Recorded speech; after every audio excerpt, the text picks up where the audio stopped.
Hello and welcome to all our viewers in Nigeria and around the world to News Cycle on Global Television, coming to you live from the nation's capital, Abuja. I am Ramsey Enoch Agbo. A quick reminder that Global Television is on DSTV channel 365 and StarTimes channel 276. Now the news in details. President Bola Tinubu has urged voters, security agencies and officials in the National Electoral Commission to conduct themselves in an orderly manner during Saturday's election in the Federal Capital Territory, Rivers and Kano State. The polls scheduled for February 21, 2026 come just days after Tinubu signed the Electoral Act 2026 into law.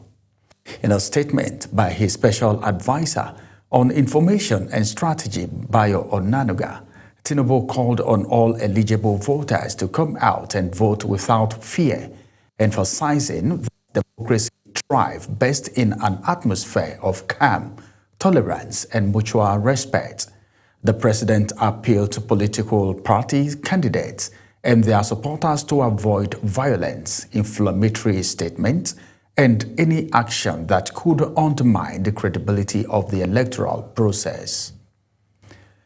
President Bola Tinubu has congratulated the Nigerian Institute of Public Relations, that is NIPR, on its emergence as the 2025 Global Public Relations Association. This is contained in a statement issued by the presidential spokesperson, Mr. Bayo Onanuga, on Friday in Abuja. The institute had clinched the honor at the World Public Relations and Communications Award in Lisbon, Portugal, on February 19.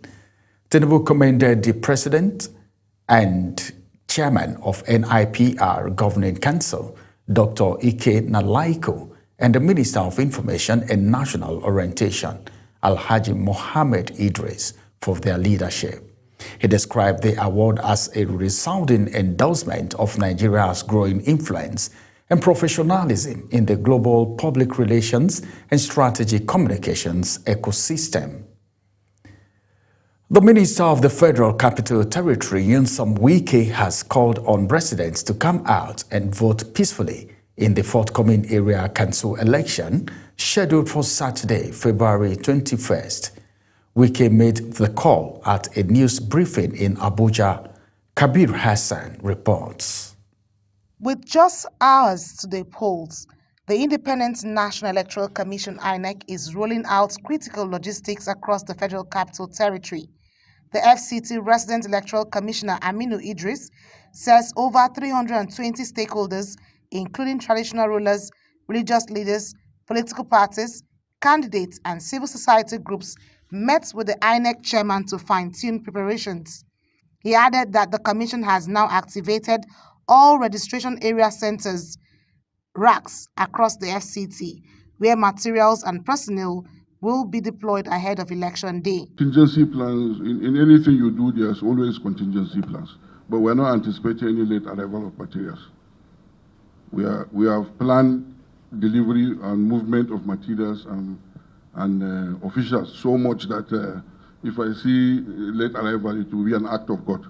I have confidence in the Commissioner of Police because I've worked with him in several meetings of the Security Committee, and I have full confidence in him. He's somebody that is on top of his work. The REC added that sensitive materials, including ballot papers and result sheets, were earlier retrieved from the Central Bank of Nigeria under tight security, with party agents and security officials who witnessed the inspection and badging before escorting to area council offices. On security, the Commissioner of Police and other agencies have assured the Commission of a safe environment for voters with regards to black spots. The police promised massive deployment, and residents of the FCT can be reassured that their safety is of topmost importance, and we intend to ensure that. Confidence level is 100% because of the level of preparations we have done. We're 100% sure the election will be free, fair, and inclusive. Meanwhile, the REC added that to enhance oversight INEC has also activated its Electoral Monitoring and Support Center to provide real-time updates from polling units and registration areas. Additional collation officers will be deployed to large wards to speed up results processing. From the REC, we had a press conference, and he has certified that logistics are in place. There are assurances that results will be uploaded straight to the IRF portal for INEC from PUs to ensure that voters see the uploading of results, and everything will stand in line with the Form EC8A, in line with what will be on the IRF portal from the polling units. And flashpoints will be taken care of, because that's the assurances they've also gotten from the Commissioner, FCT, Commissioner of Police, in line with election. And there's every assurance from the REC that this election will be smooth and credible. Anie T. Patrick, reporting for Global TV News.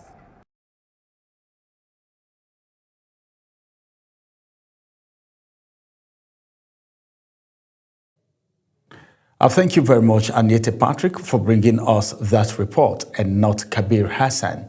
And now to the next story. The Independent National Electoral Commission, INEC, is poised to conduct its first major outing under the newly signed legal framework this Saturday.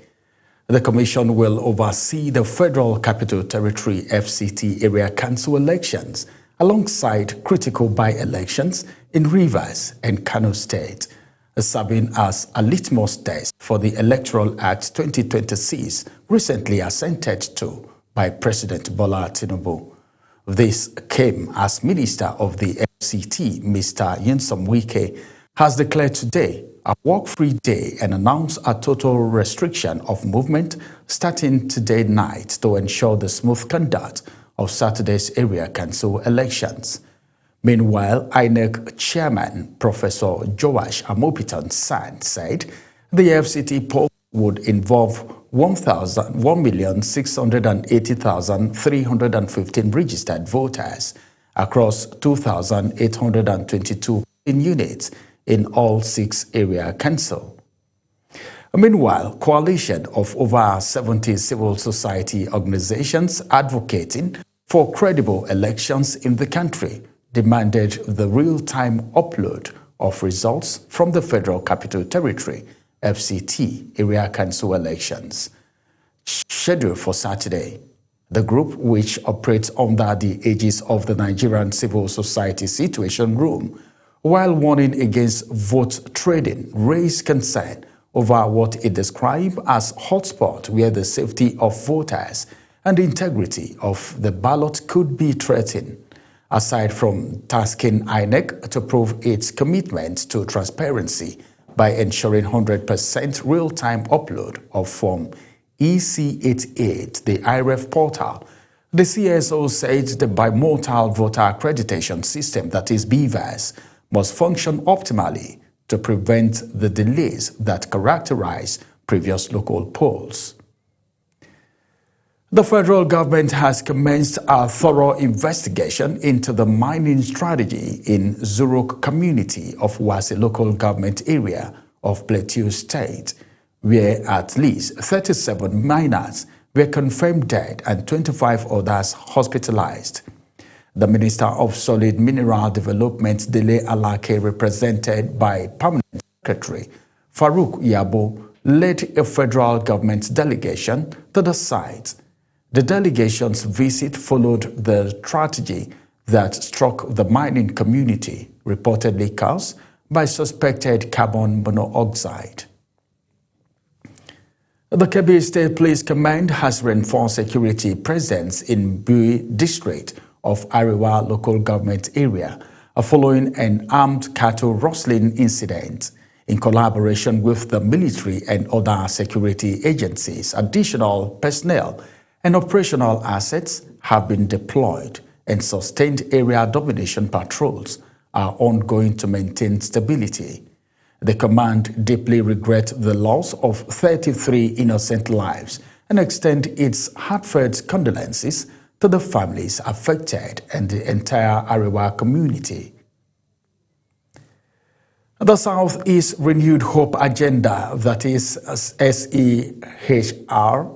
has commended the disbursement of JAMB scholarship to 50,000 candidates across the 5 Southeast states. The program is expected to benefit 10,000 candidates in Imo State. Again, our correspondent Amarachi Ibe reports. Addressing the candidates at the disbursement ceremony, the national coordinator of SEHRA, Belus Ochukwu-Enwere, said the initiative is designed to eliminate financial barriers, preventing many young people from accessing tertiary education. He noted that supporting students at the entry level of higher learning represents a strategic investment in human capital development of the Southeast region. This scholarship initiative aligns perfectly with our zonal aspirations. President Tinubu, in his wisdom, has made education a cornerstone of Renewed Hope agenda.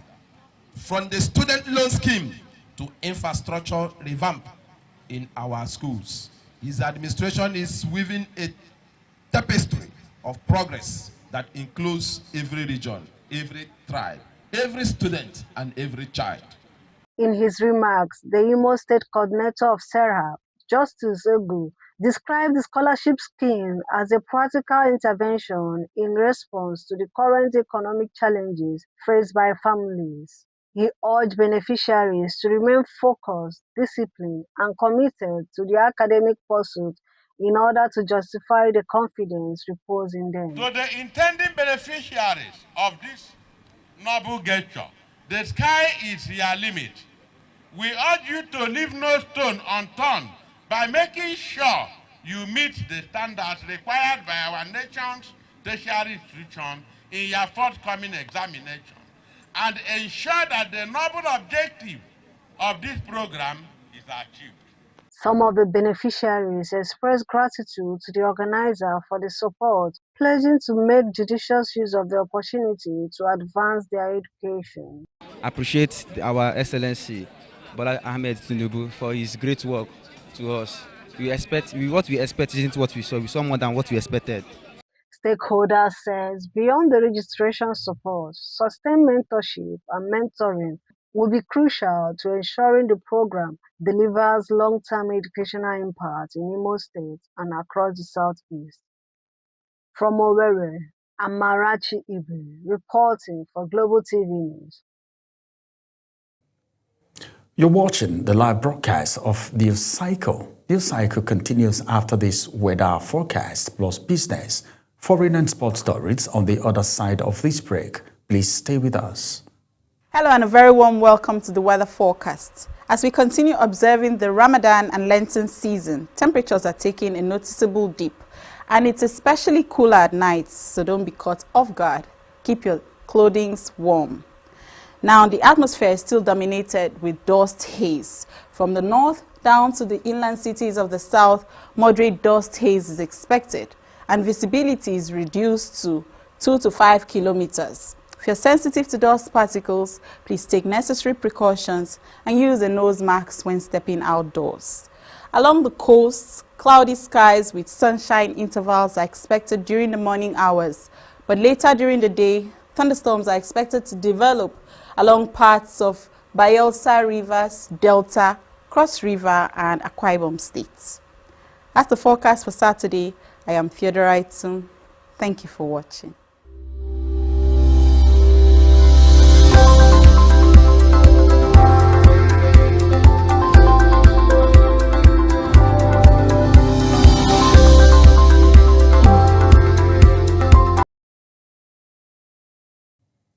Welcome back. Now let's take you to the world of business. The federal, state, and local governments may receive additional revenue allocation of about 14.57 trillion naira. This followed the recent execution order signed by President Bola Tinubu, directing that royalty oil, tax oil, profit gas, and other revenues due to the Federation under production sharing, profit sharing, and risk revenue contracts be paid directly into the Federation account. This is based on an analysis of revenue inflows in 2025, drawing on monthly earnings submitted to the Federation Account Allocation Committee and obtained based on estimated from 2025 remittances to the Federation Allocation Accounts Committee. The Nigerian National Petroleum Corporation is projected to remit about 906.91 billion naira in management fees and frontier exploitation fund, while oil and gas royalties totaling 7.55 trillion naira and gas flaring penalties of 611,600.43 billion naira collected by the Nigerian Upstream Petroleum Regulatory Commission will now be remitted directly to the Federation account. The Naira extended its gain against the Euro in late February 2026, appreciating 4.6% month to date at the official market. Latest data from the Central Bank of Nigeria show the currency closed at 1,577.3 per euro on Thursday, February 19, 2026. Since January 2, the Naira has strengthened by about 6.4% on the official window, reflecting sustained demand management and improved foreign exchange liquidity. And now to the foreign scene. United States President Donald Trump delivered his latest ultimatum to Iran during a meeting of the Board of Peace, the Middle East coalition Trump formed to stabilize the region, he said could soon plunge into a new war.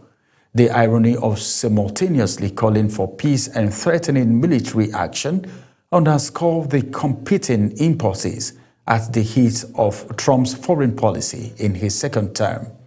Trump has said he prefers a diplomatic solution in the form of a deal that ends Iran's nuclear weapons program. Donald Trump's sweeping global tariff had been struck down by the U.S. Supreme Court in a major blow to the president's economic agenda with a 6-3 majority. The Supreme Court rules Trump exceeded his authority when he imposed tariff via law reserved for national agencies that says he needs congressional approval to impose taxes on imports. The court's decision represents a rare check on this president's broad use of executive authority. And now to the world of sport. A board member of the Nigerian Football Federation has confirmed that Super Eagles coach Eric Chelle tabled fresh terms before the body, including an increase in his monthly salary from $50,000 to $130,000, which will also cover his assistants. Chelle still has 1 year left in his current deal. His future has become a topic of debate following Nigeria's third-place finish at the 2025 African Cup of Nations in Morocco. Despite strong backing to remain in charge, Chelle has reportedly attracted interest elsewhere on the continent, with Tunisia said to be offering the Franco-Malian tactician a salary in the region of $100,000 per month. FIFA will spearhead a $75 million fund to rebuild soccer facilities in Gaza that were destroyed by the war between Israel and Hamas, President Donald Trump and the sports governing body said Thursday.